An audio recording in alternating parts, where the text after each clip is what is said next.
நீதிபதியாக இருக்கின்ற ஒருவர் வெளியிட முடியாது என்கின்ற ஒரு கருத்து உள்ளது. இல்லை முடியும். அது ஜுடிஷியல் சர்வீஸ் கமிஷனுக்கு நாங்கள் எழுதுவோம். அவர்கள் தான் அது சம்பந்தமாக உடனே நடவடிக்கைகள் எடுக்க வேண்டும். இதன் ஊடாகத்தான் அந்த கடிதம் வெளிவந்தது.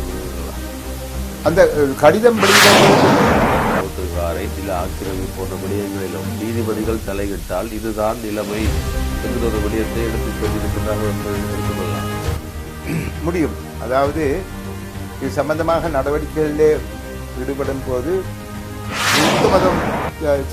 பௌத்த மதத்தை கொண்டு வந்து பரப்புவதற்கு உரிய நடவடிக்கைகளிலே ஈடுபடுவது, அதற்கு எதிர்ப்பு தெரிவிக்கும் விதத்திலே நீதிபதிகள் இருந்தால் அவர்களை தடைகளாக எண்ணி என்ன நடவடிக்கைகளை எடுத்து அவர்களை வெளியேற்ற முடியும் என்ற எண்ணத்திலே அவர்கள் சில இது சம்பந்தமாக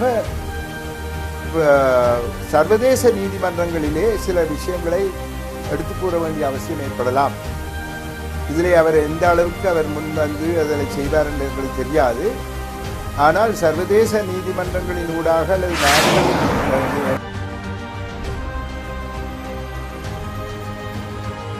கூடாது. உங்களுக்கே ஒரு பிரச்சனை வருகின்ற பொழுது நீங்கள் யாரிடம் முறையிடுவது?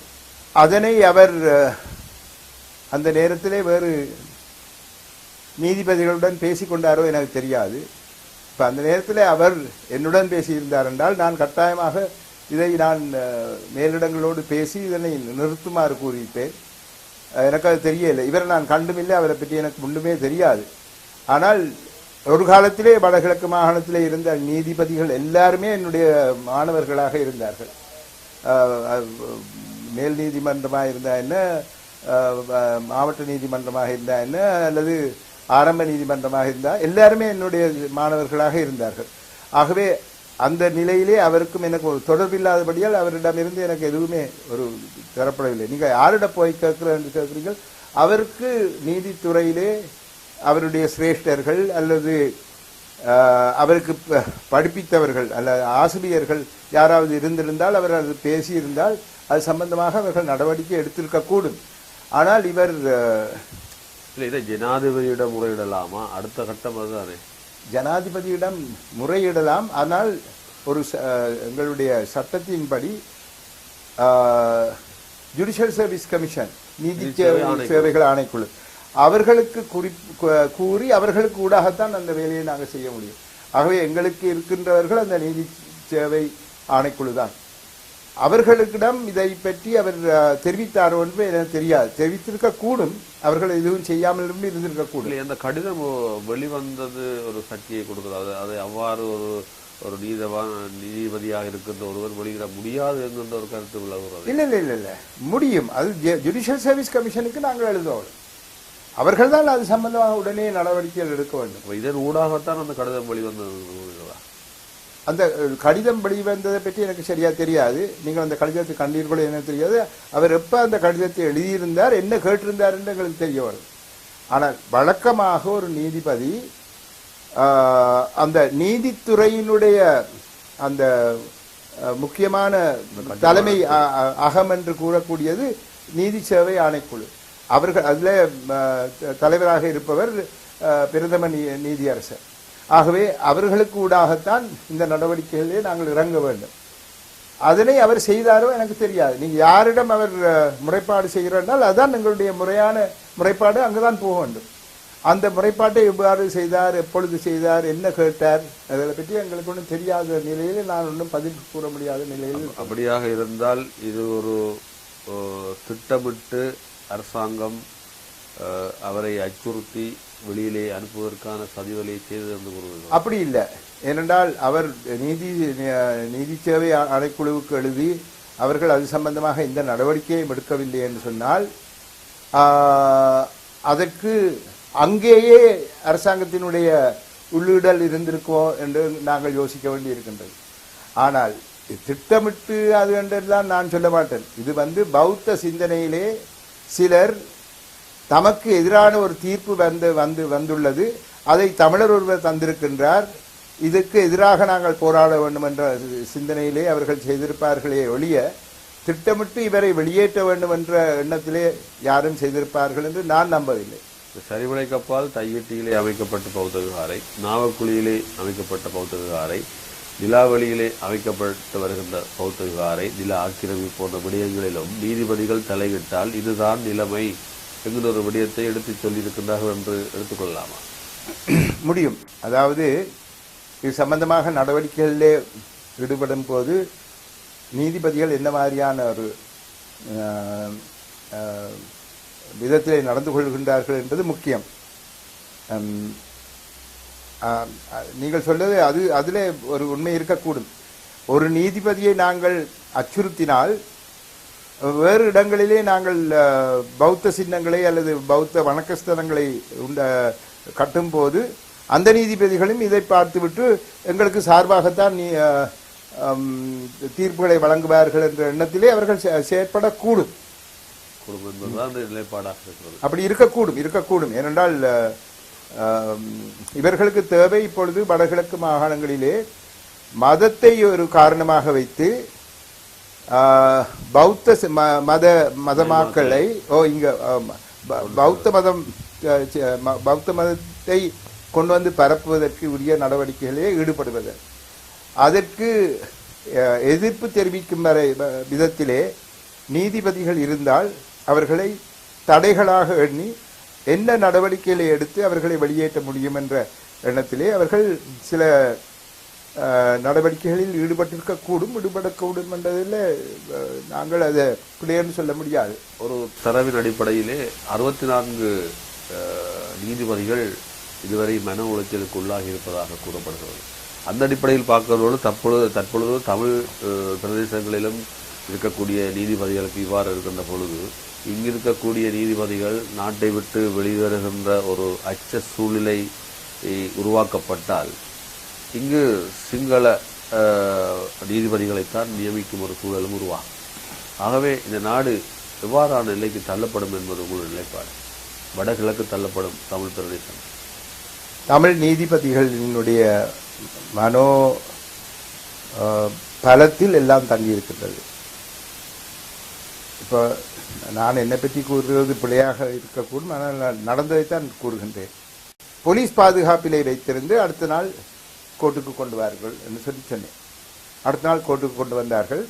நான் என்னுடைய வீடு மன்னாகம் கோர்ட்டுக்கு பின்னுக்கு தான் இருந்தது. அங்கே நடந்து வரைக்கும் ஒரு 25-30 பேர் துப்பாக்கிகளையும் வைத்துக்கொண்டு அந்த துப்பாக்கிகளை என்னை சுடுவது போன்று எனக்கு காவல் கொடுப்பது போன்று அவர்கள் இருந்தார்கள். அப்பொழுது நான் கேட்டேன், இவர்கள் எதற்காக இங்கே இருக்கின்றார்கள் என்று என்னுடைய பிஎன் அவரிடம் கேட்டபோது அவர் சொன்னார், பாதுகாப்புக்கு வந்திருக்காங்க. யாருடைய பாதுகாப்பு? அந்த 2 இராணுவத்தினரையும் அவர்களுக்கு பாதுகாப்பு கொடுப்பதற்கு வந்திருக்கின்றார்கள்.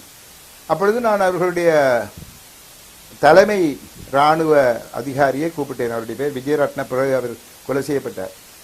கொலையண்டா எங்கேயோ இந்த போர்லேயே கொலை செய்யப்பட்டார். இராணுவ அவரை கூப்பிட்டு நான் சொன்னேன், என்ன நீங்கள் எல்லாரும் வாங்க, ஹோட்டலையும் ஆக்களை நின்று கொண்டிருக்கணும், என்ன விஷயம் இல்லை, எங்களுடைய 2 இராணுவ வீரருக்கும் பாதுகாப்பு கொடுப்பதற்குன்னு சொன்னார். இப்போ நாங்கள் போலீஸுக்கிட்ட அவரை பாரம் கொடுத்துட்டு வந்தானே, நீங்கள் இனி அவருக்கு போலீஸ் பாதுகாப்பு கொடுக்கும், நீங்கள் பாதுகாப்பு கொடுக்க வேண்டிய அவசியம் இல்லை, அவர்கள் இராணுவ வீரர்கள் என்றபடியால் நாங்கள் தான் செய்வோம். நான் அப்படி இல்லை, நீங்கள் இராணுவ வீரர்கள், ஆனால் கொலை செய்யப்பட்டது ஒரு சிவிலியன். ஆகவே இது சம்பந்தமான விசாரணை செய்ய வேண்டியது சிவிலியன் கோர்ட், இராணுவ கோர்ட் அல்ல. ஆகவே நீங்கள் தயவு செய்து உங்களுடைய எல்லாரையும் தயவு செய்து அந்த ரோட்டுக்கு அடுத்த பக்கத்தில் கொண்டு போய் விடுங்கன்னு சொன்னேன். அவர் அப்படியே நின்று கொண்டு நான் உங்களுக்கு சொன்னது கேட்டுதான் போமென்று சொன்னார். தயவு செய்து எடுத்துகிட்டு போங்க. அத்தனை பேரும் வெளியில் கொண்டு போய் ஆச்சு. சரி, விசாரணை நடந்து கொண்டிருந்தது. கொஞ்சம் ஒரு 2-3 நாளைக்கு பிறகு என்னுடைய நல்ல நண்பர் லலிதா முதலி, கல்லூரி காலத்திலிருந்தே தெரியும், அவர் எனக்கு கொஞ்சம் சிரேஷ்டர். அவருக்கு ஆத்திரம் வந்துட்டு, இந்த விக்னேஸ்வரன் இப்படி ஒன்று செய்திருக்கான் எங்களுடைய ஆமியாக்களுக்குன்னு சொல்லி ஒரு ஹெலிகாப்டரில் வந்து என்னுடைய கோர்ட்டுக்கு சுட்டார்கள். அவரும் அந்த ஹெலிகாப்டருக்குள்ள இருந்ததாக அங்கே இருந்த மக்கள் எல்லாரும் எனக்கு வந்து அப்ப அவர் தான் இந்த பாதுகாப்பு அமைச்சரோ. அப்ப அவர் வந்து நான் அவருடைய நண்பர் அங்கே ஜட்ஜா இருக்கிறேன்னு தெரிஞ்சு கொண்டு எனக்கு ஒரு பயம் காட்டுறதுக்காக வேண்டி செய்தார். உடனே இந்த நடவடிக்கைகளை நிப்பாட்டி அது போகும் வரைக்கும் நிப்பாட்டி போட்டு ஒரு அரை மணித்தியால 3/4 மணித்துல திரும்ப நான் என்னுடைய வேலையை செய்ய துவங்கிட்டேன். ஆகவே இவ்வாறான அந்த மற்றது அதுக்கு பிறகு அட்டர்னி ஜெனரல் வந்து இவர்களுக்கு எதிராக எந்த நடவடிக்கையும் எடுக்கக்கூடாது என்று நொல்லே ப்ராசிக்யூஷன் இருக்குது சட்டத்தில். இவர்களுக்கு எதிராக நடவடிக்கை எடுக்கக்கூடாது என்று என்னுடைய கைகள் கட்டப்பட்டன. அதாவது என்னால் ஒன்றும் செய்ய முடியாமல் சட்டத்துறை தலைமை அதிபதி ஒரு ஆர்டரை போட்டதில் அது அவர்களை விடுவிக்கப்பட்டார்கள்.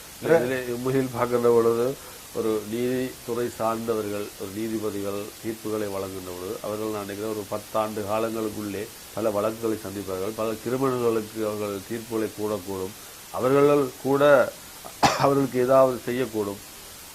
அவர் ஓய்வு பெற்று செல்கின்றவர் கூட இவர் எனக்கு செய்தார் என்று ஒரு இவற்றை வைத்து கூட செய்யக்கூடும். இப்படியெல்லாம் நீதிபதிகளுக்கு உண்மையிலே நீதிபதிகளுக்கும் நீதியரசர்களுக்கும் பாரிய சவால்கள் இருக்கின்றது. ஏனென்றால் ஒரு பாத்தாள உலக கோசி ஒரு தூள் வழக்கிலே தீர்க்கப்பட்டால் அவர் நிச்சயமாக அந்த ஆக்ரோஷத்தில் தான் இருப்பார். ஆகவே இந்த நீதித்துறையை நீதி அரசர்களை நீதிபதிகளை காக்க வேண்டிய அரசாங்கம் இவ்வாறு மிலைச்சத்தனமான சில நடவடிக்கைகளை செய்வதனால் இந்த நாட்டினுடைய நீதித்துறைக்கு ஒரு கேள்விக்குறியாக அமைகிறது என்பது போல் அந்த நிலைப்பாடாக இருக்கிறது. அதுபோன்று விடயங்கள் பார்க்கலாம். அதாவது சரவணராஜாவை வெளியிலே கொண்டு போன காரணங்களை கண்டுபிடித்து அதற்குரிய நடவடிக்கைகளை எடுத்து அவரை திரும்பவும் வந்து எங்களுடைய நீதித்துறைக்குள்ளே வந்து சேருங்கள் என்று ஒரு கோரிக்கையை விட முடியும். ஆனால் அதுக்கு அது நடைபெறுமா என்று எங்களுக்கு தெரியாது. என்றால் அவரை நாங்கள் எல்லா விதத்திலும் மரியாதை கொடுத்து கொண்டு வந்தால் கூட நாளைக்கு அவருக்கு எதிராக ஏதாவது நடக்கக்கூடும். ஆகவே அவர் திரும்பி வருவார் என்று நாங்கள் எதிர்பார்க்க முடியாது. இவ்வாறான ஒரு விசாரணை நடந்த பின் அவருக்கு இப்போ அவருக்கு பென்ஷன் இல்லாம போகுது. ஏதாவது ஒரு நஷ்டஈடை அரசாங்கம் வழங்க முடியும். ஆனால் அது மட்டுமல்ல, இது சம்பந்தமாக சர்வதேச நீதிமன்றங்களிலே சில விஷயங்களை எடுத்து கூற வேண்டிய அவசியம் ஏற்படலாம். இதிலே அவர் எந்த அளவுக்கு அவர் முன் வந்து அதில் செய்வார் என்று எங்களுக்கு தெரியாது. ஆனால் சர்வதேச நீதிமன்றங்களின் ஊடாக அல்லது நாடுகளின் நீதிமன்றங்களின் ஊடாக, இப்போ அவர் எந்த நாட்டுக்கு போயிருந்தார் என்று தெரியல. அவர் கொடுத்த அந்த இதன்படி இந்தியாவிலே இருக்கின்றேன் என்று கூறினாலும் அவர் இந்தியாவில் இருப்பதாக தெரியவில்லை, வேறு ஒரு நாட்டில் தான் இருக்கிறார். அந்த நாடுகளுக்கு ஊடாகவும் சில நடவடிக்கைகளை எடுக்கலாம். ஏனென்றால் இப்போ பாருங்க, இங்கே இருந்து வேறு எத்தனையோ காரணங்களுக்காக மக்கள் வெளியே போகின்றார்கள் பயத்தில். அந்த நாடுகளில் இருப்பவர்கள் எங்களிடம் கேட்கின்றார்கள், இப்படியான நிலைமை அங்கே இருக்கின்றதா இல்லையா என்பது சம்பந்தம். அப்போ எல்லாம் என்ன கேட்கிறத. ஆகவே நாங்கள் அதுக்குரிய பதில்கள் நாங்கள் கொடுத்திருக்கின்றோம். அவ்வாறான நிலையிலே இவர் தஞ்சம் புகும் நாடு சில விடயங்களை அவரிடமிருந்து அறிந்ததன் பிற்பாடு எங்களுடைய நாட்டு அரசாங்கத்திடம் கேள்விகள் கேட்கலாம்.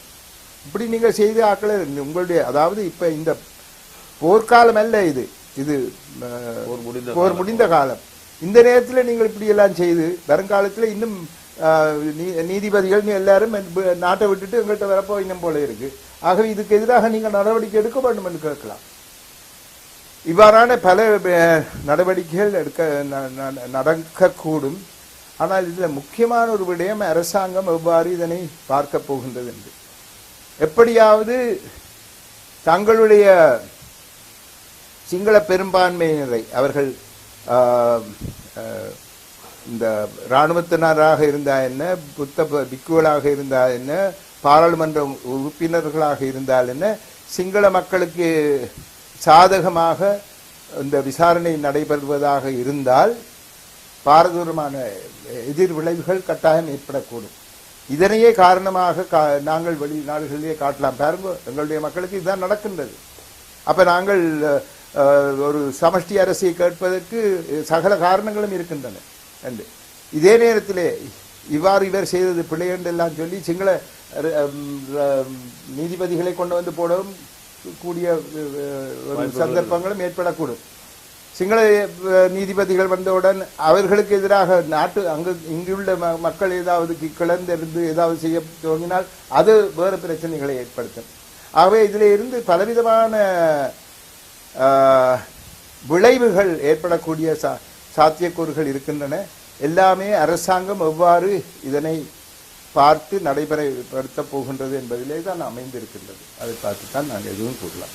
நன்றி. இதுவரை நேரமும் தினப்புயல் கல நிகழ்ச்சியிலே நீண்ட நேரமாக இந்த நீதித்துறை சட்டத்துறை எப்படி இருக்கின்றது, டி சரவராஜாவிற்கு ஏற்பட்ட நீதிபதிக்கு நடந்த இந்த பிரச்சனை தொடர்பாக பல்வேறு விடயங்கள் இங்கு ஆராயப்பட்டிருந்தது.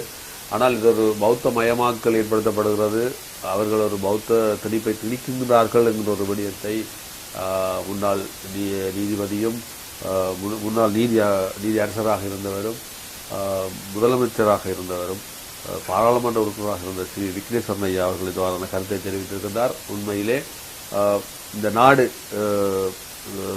இந்த நீதிபதிகளுக்கு ஒரு அச்சுறுத்தல் ஏற்படுகின்ற பொழுது வடக்கு கிழக்கிலே சிங்கள நீதிபதிகளை கூட அவர்கள் போடுகின்ற ஒரு சூழல் ஏற்பட்டால் பாரிய ஒரு சிக்கலை உருவாக்கும் என்பது அவருடைய மற்றொரு முக்கிய ஒரு கருத்தாக இருக்கின்றது. ஆகவே தினப்புயல் களம் அவரிடமிருந்து நன்றி கூறி விடைபெற்றுக் கொள்கிறது. நன்றி, வணக்கம். வணக்கம்.